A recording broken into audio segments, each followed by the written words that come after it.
Hello, welcome.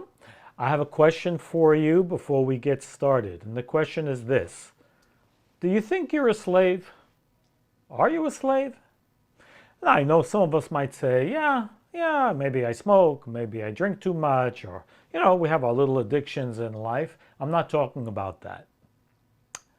Are you a slave? And if you are a slave, let me tell you, we have no protection in life. We have no direction in life. And whatever we have in our life is not guaranteed at all. Let's get into it. I'm Rabbi Abe. Before we get started, please give the video a thumbs up. Subscribe to my channel if you're not already subscribed. And just to mention, I still have some 30-minute free consultation spot opened.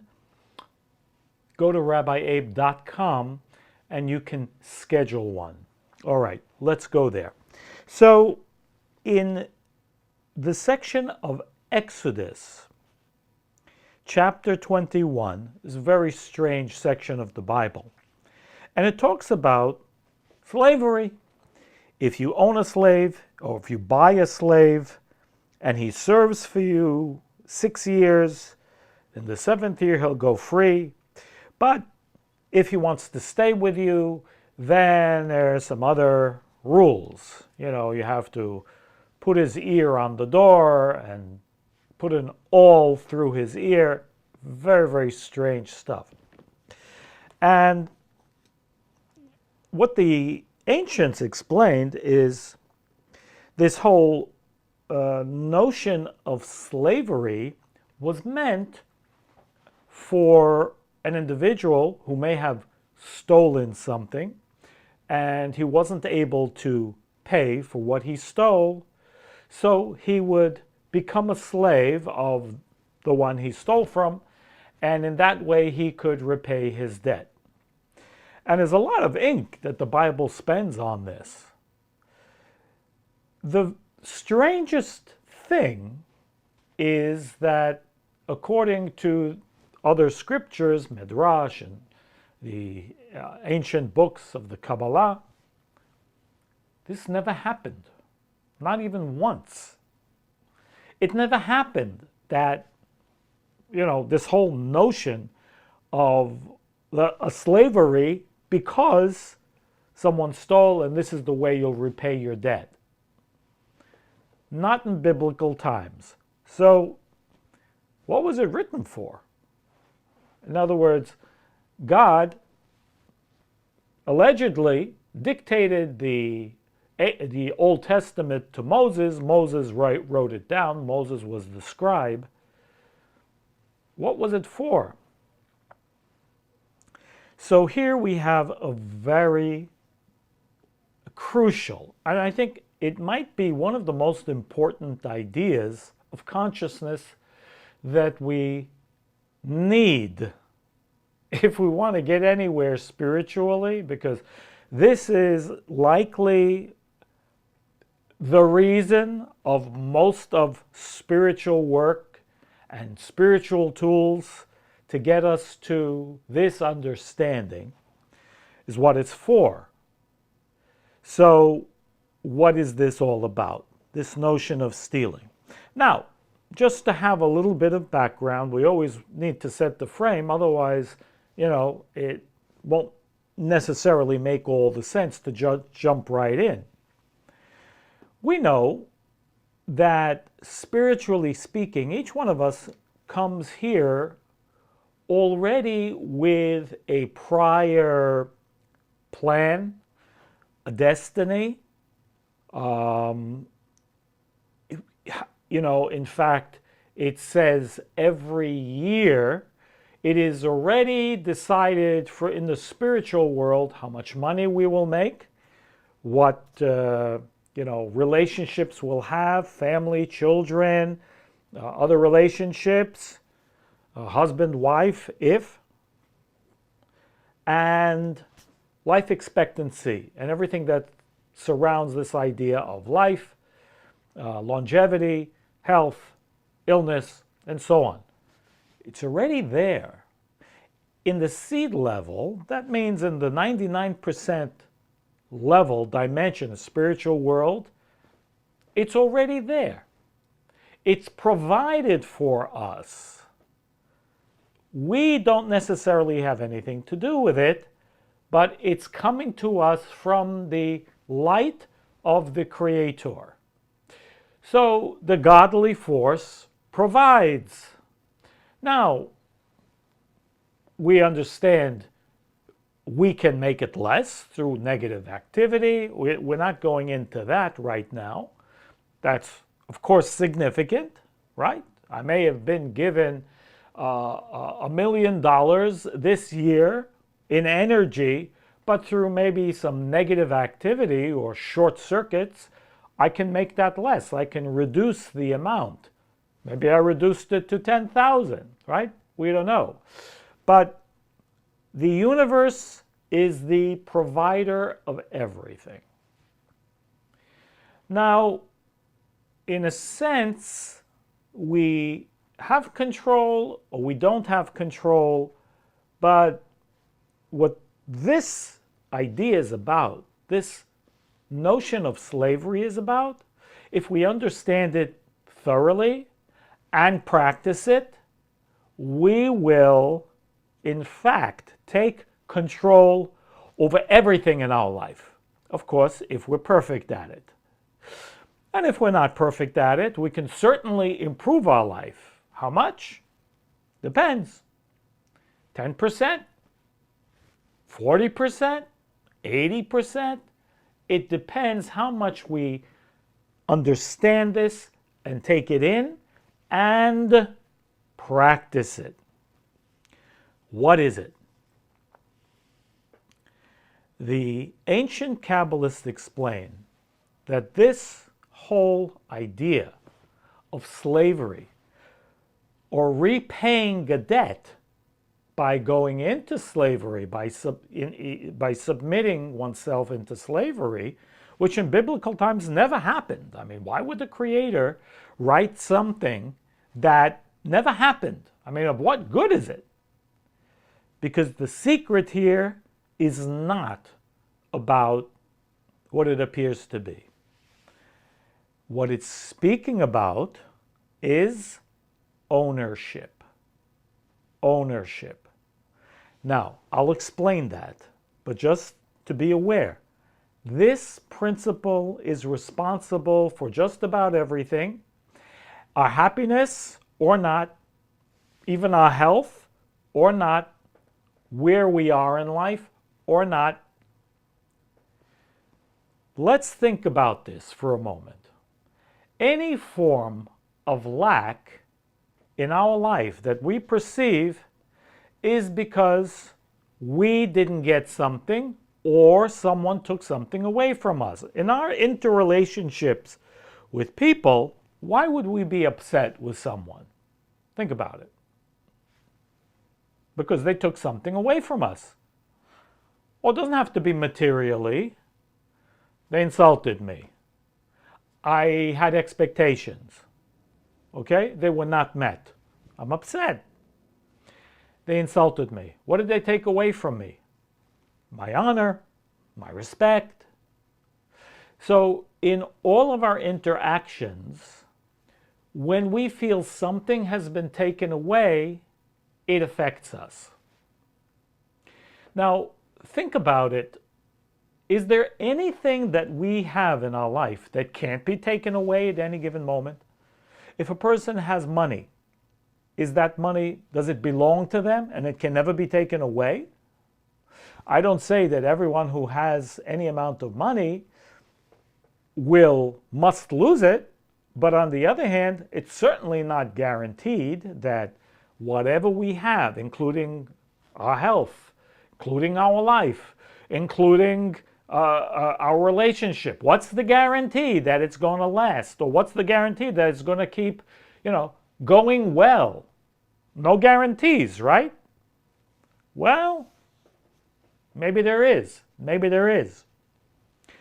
So the secret here is, and again, I remind us of the story that I tell about the one who wins the lotto, who gets the phone call, okay, on the voicemail, listens to the voicemail, and the voicemail says, "This is the Lotto Commission. You've just won $50 million."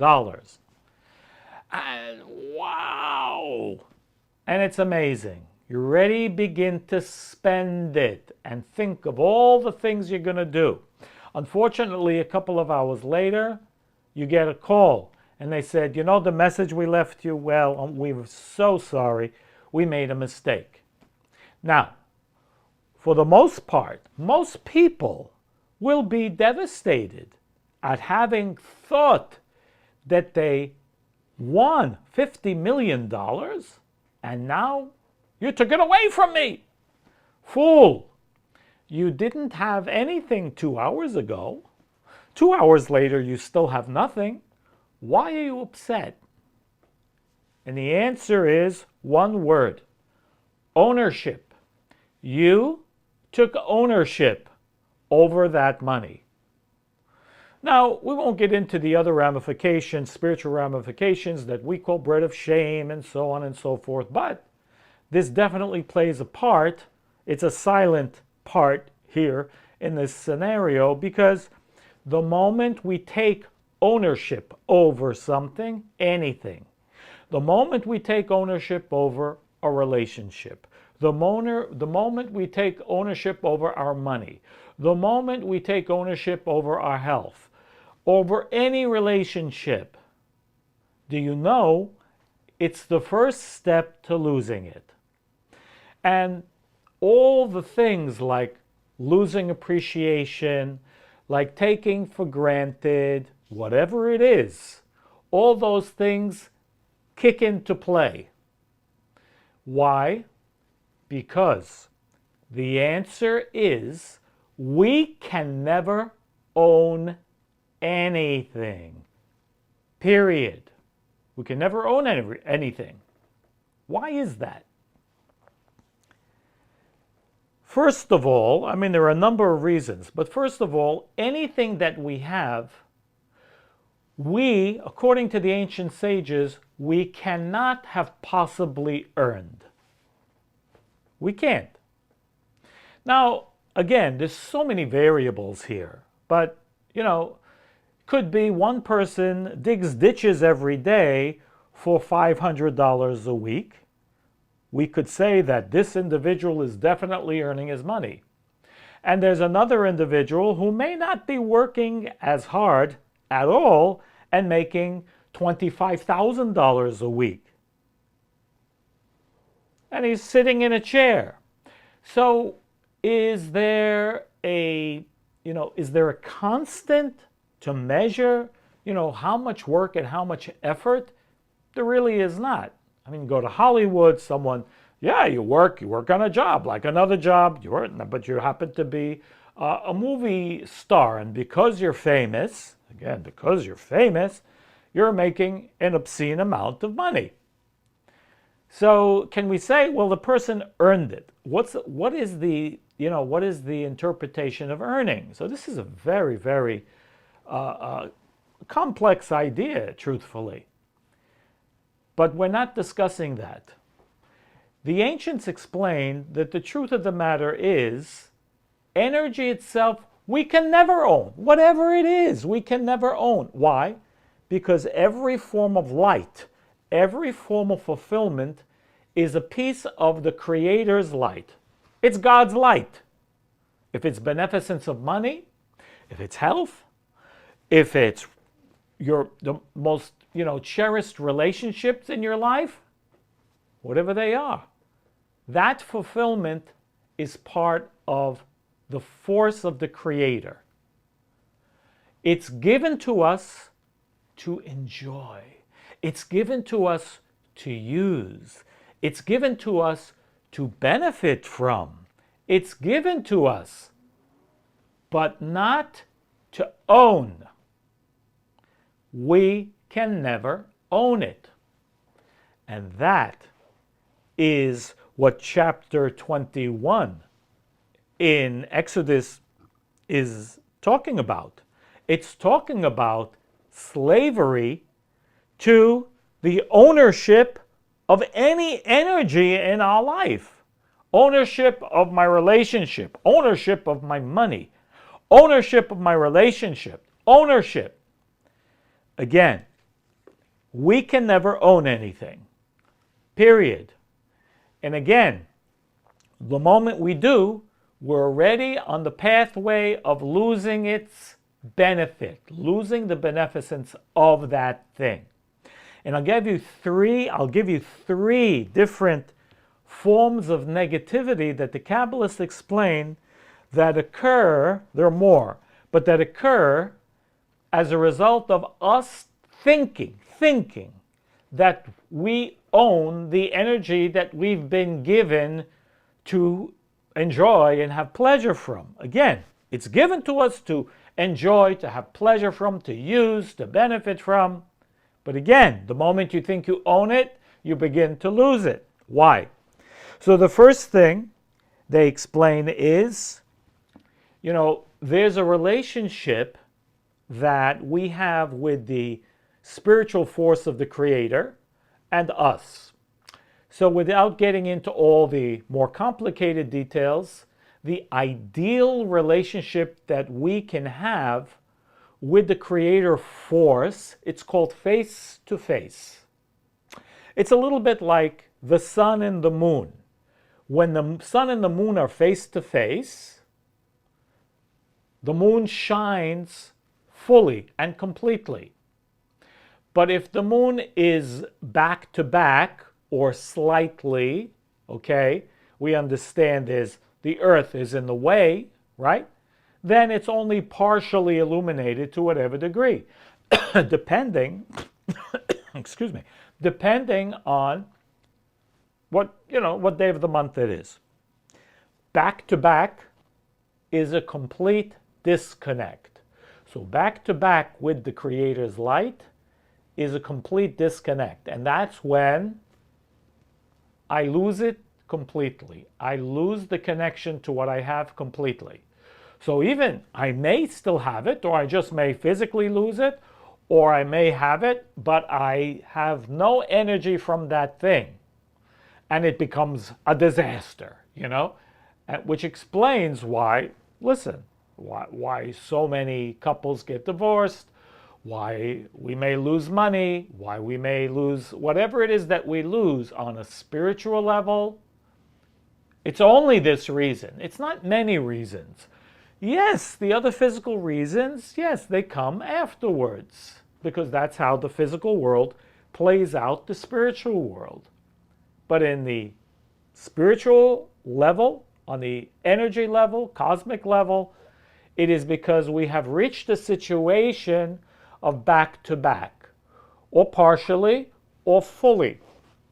Number two, another effect of being the slave when we take ownership over anything. Again, over my life, over my honor, over who I think I am, over the things that I receive in life, over good feelings. No, we don't own any of it. We enjoy from it. But we understand, we have to remind ourselves, oh, wait a second. The Creator wants to share, is sharing with me in this way. Thank God. Thank God. It's a blessing. I'm blessed. And that's how we should feel. We should have that in our consciousness. Not, this is mine and I created it. And, Number two, we become a slave in the sense that we become beholding to wherever. Now, we can become very beholding to money, to people for the feedback that they give us. Again, being subject to the opinions of other people makes us beholding to them. Imagine if they wouldn't give us the feedback that they give us.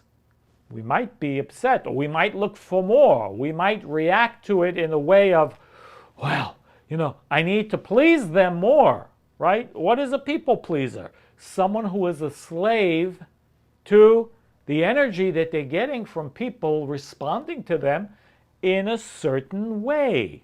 Why else would you be a people pleaser? Think about it. So you're beholding to what the one that you get the energy from. if you're getting the energy from a physical source, not the spiritual force, not the godly force, but a physical force, whatever it is, a job, a business, well, it's not yours. What are you talking about? Yeah, oh, you built it. Really? Where'd you get the strength? Where'd you get the idea? Who gave you the inspiration? Who gave you the ability? I mean, we can go on and on. In the end of the day, it's still all about our relationship with the creative force. So, yes, you built that business. Great for you. You don't own it. You don't own it. In a moment, it could be lost for whatever reason. It's the government, it's other people, it's who knows what. As long as you don't own it, you get to keep it and appreciate it and to continue to work for that energy. But you're not a slave.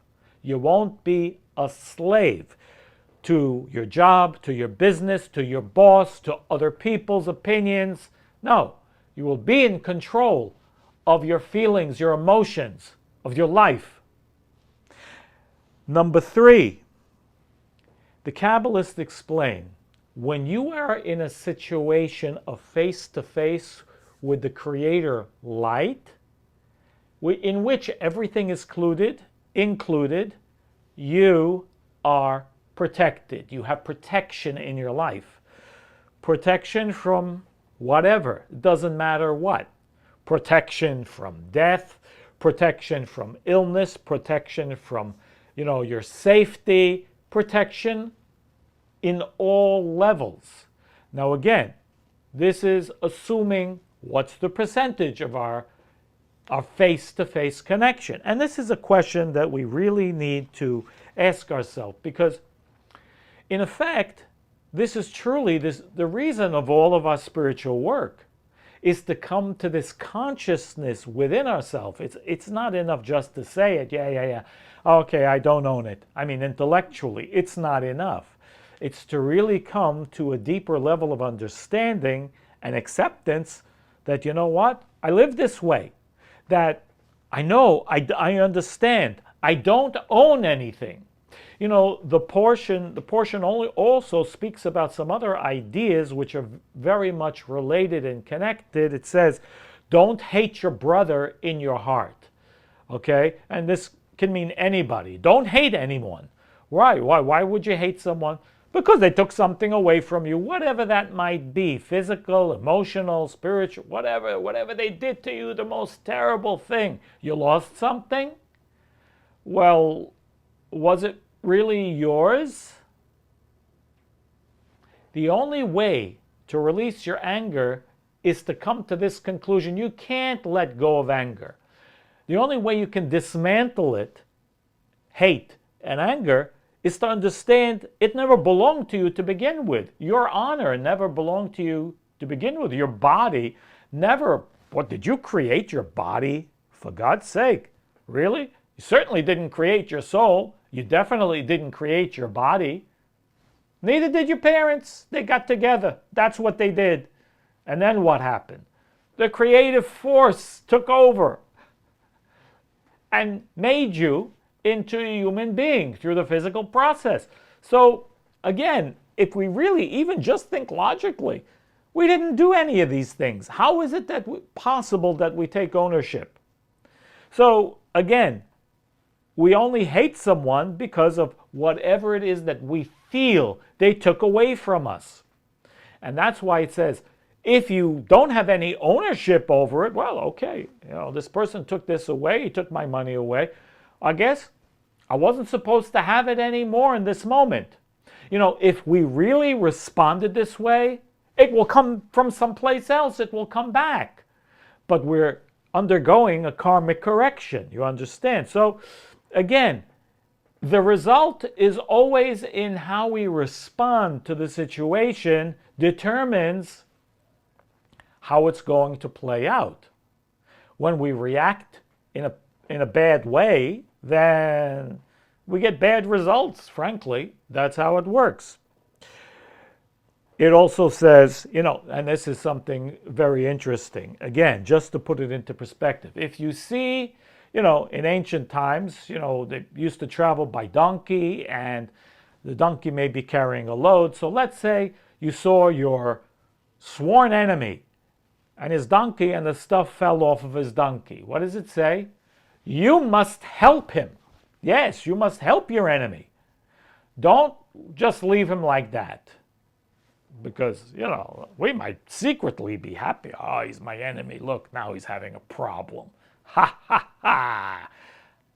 No, no, no. Very bad for us. Very bad for us. Never mind him. Bad for us. In fact, the sages go as far to explain spiritual law. If your enemy and his donkey needs help, whatever it is, let's call it a flat tire now, and your best friend also has a problem, and you have a choice, who should you help? Now, I know probably most of us would probably help our friend and say, screw him, screw the enemy.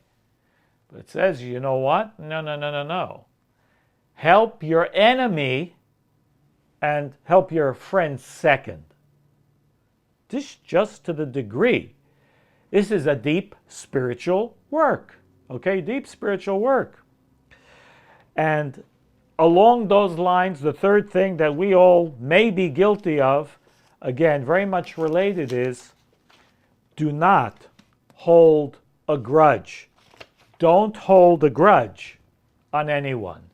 And we're probably pretty good at holding grudges, but holding a grudge, again, why? Because of what you did to me 20 years ago. So I have a grudge. I hold a grudge. Well, what did you do to me 20 years ago? You took something away. You hurt me. It's all about what we feel people took away from us. Yeah, and if you didn't think you're the owner of that thing emotionally or physically, well, if it wasn't mine to begin with and you take it, I guess it's your turn to use it. Whatever. And again, I'm not saying it's easy to be as cool, calm, and collected as I may be portraying it, but the truth of the matter is, this is the way, this is the place we need to get to. Because if we are successful in getting to that level of consciousness where we really, really believe that I'm the owner of nothing, I have to work, and work like hell maybe, to earn my money, to fix my relationship, to, maintain good health with exercise and everything else. But we are not working to own it. We are merely working to use it. Think about it. Look at it more like rent, not ownership. We can never own the house. We can simply give energy into the use of it. But we don't own it, and we never will. And as long as we're in that consciousness, you know what? We will likely get not only to use whatever it is that we have in our life, it will get bigger, we will draw more blessing into our life, and we will have the Creator's protection and blessings in everything we do. Be blessed, guys. All the best. Remember, give the video a thumbs up. If you want a 30-minute consultation with me, go to rabbieabe.com, and I'll see you over there. All the best.